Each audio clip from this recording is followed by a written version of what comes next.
Boxers or briefs? Boxer briefs. Boxer briefs, yeah. Briefly in boxers.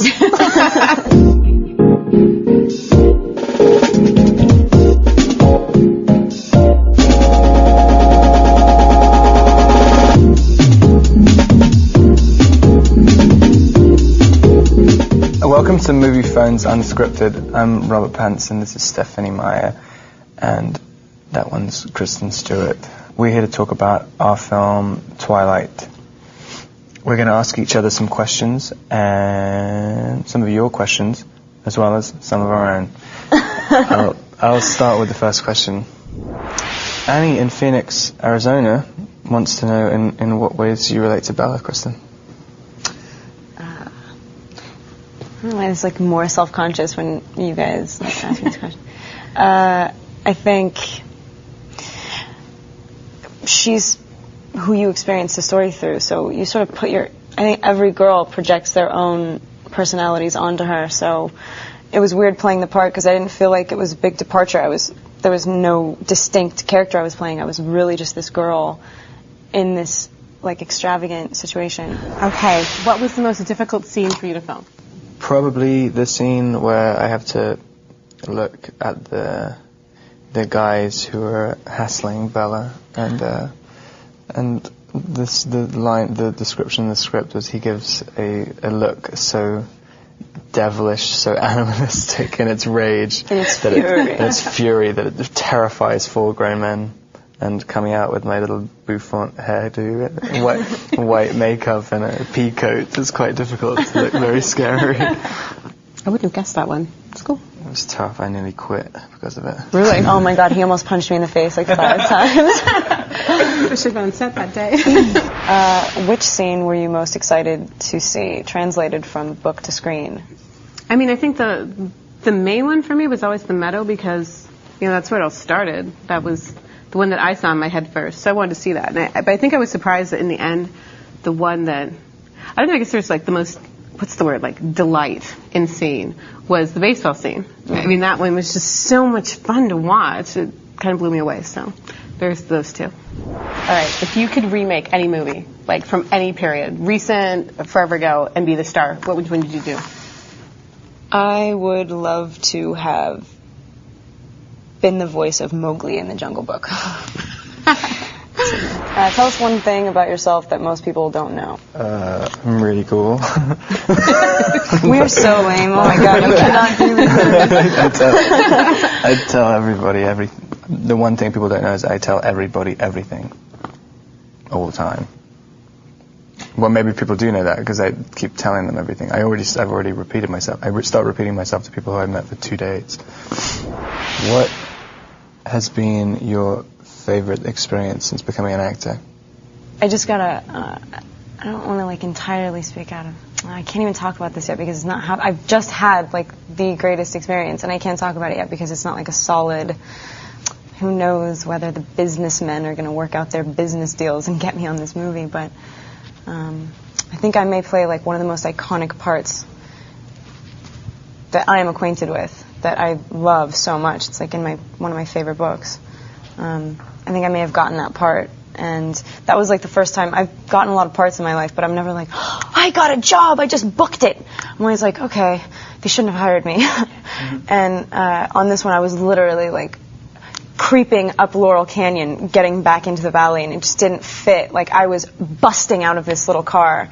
The energy, it did not control. It was the most elated moment of my life. I went to the meeting and he was just okay, we're going to do this together. And I was I flipped. I just flipped.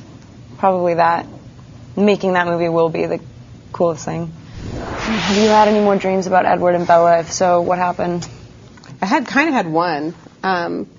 After I was working on New Moon, I had this weird, I was sleeping in the guest room because my husband had a horrible cold, and so I wasn't in my normal surroundings, and I had this dream that I don't know how much it was a dream and how much I thought about it afterwards because I was kind of out of it, but that Edward actually showed up and told me I got it all wrong, and he existed and everything, but he couldn't live off animals, and he really was, hunter like any other vampire, and I kind of got the sense he was about to kill me. It was really terrifying, and it was bizarrely different from every other time I've thought about his character.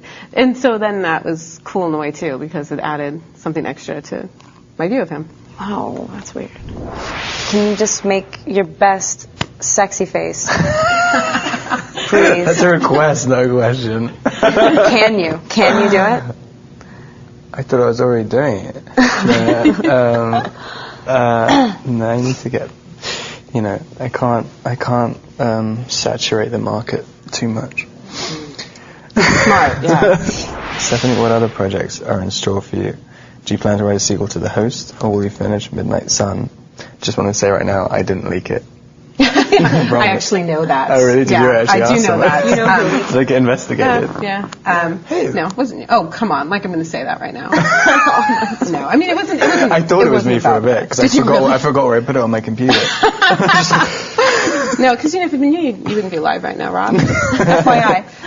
No, I mean, this is what I've learned in the last 6 months. If you say, this is my next project, and you're just answering a question like really, honestly, what am I working on right now? All of a sudden people expect in 6 months they're going to be able to go buy this book on the shelf. And it doesn't work that way. First of all, it takes a lot longer than that. And secondly, I change my mind all the time. I'll start a book and be like, this sucks, I'm moving on, and do something else.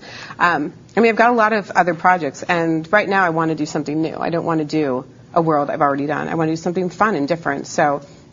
But I'm not going to say, because it's not going to be on the shelves in 6 months. It's going to take 2 or 3 years if I can get home and actually work on something. Because I have things to do, Rob. Oh. Anyway, Kristen, Sarah in Portugal wants you to describe Robert in 2 words. In Portuguese. Ooh. Why 2? Why not just 1? Or 3? It's funny because I know very well, better than anybody else, a version of Rob. I mean, because you have a very complete experience making a movie. You go through something with somebody or whatever, and then that's this separate little thing. I don't feel like I know him very well. Maybe. He's such a great actor. How about good actor? Good person. I think I've heard you say before that you feel like Bella's a pretty separate thing from you. What are the differences? Bella and I think completely differently. And, when I went to write this, it wasn't something I thought about, because I was just doing it for fun. But I think it's really natural that I created a character that let me live a life I didn't know.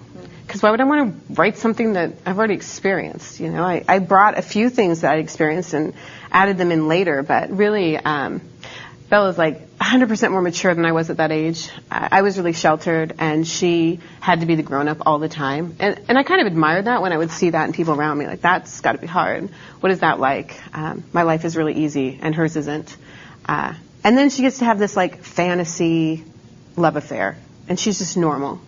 That also did not happen to me. I dated all the Mike Newtons and the Eric Yorkies in my life, and I never did even see an Edwards. So that was all part of this fantasy that I got to live for 3 months, and that was really cool. What were your personal experiences that you put in the book later? There's one that I just thought would be funny because I was writing a book about vampires, and the fact that I did pass out in biology because other people were bleeding all around me. I thought it was kind of hilarious for a vampire book, so that actually happened. What was the funniest thing that happened during filming?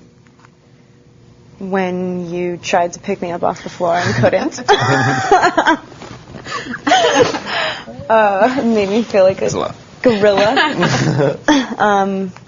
Rob pulled his groin that day. It was really problematic. And it's really quite funny. The outtake is really very funny. Thank you, Kristen. Thank you, Stephenie. Thank you, Rob. It's all right, no problem. Thank you to Moviefone, and thank you for watching and sending in your questions.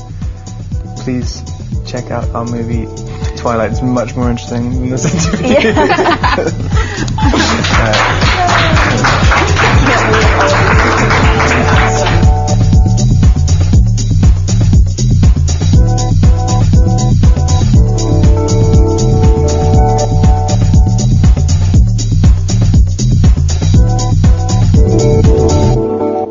So what's your next project? Writing the Rob Pattinson story. It's a tell-all.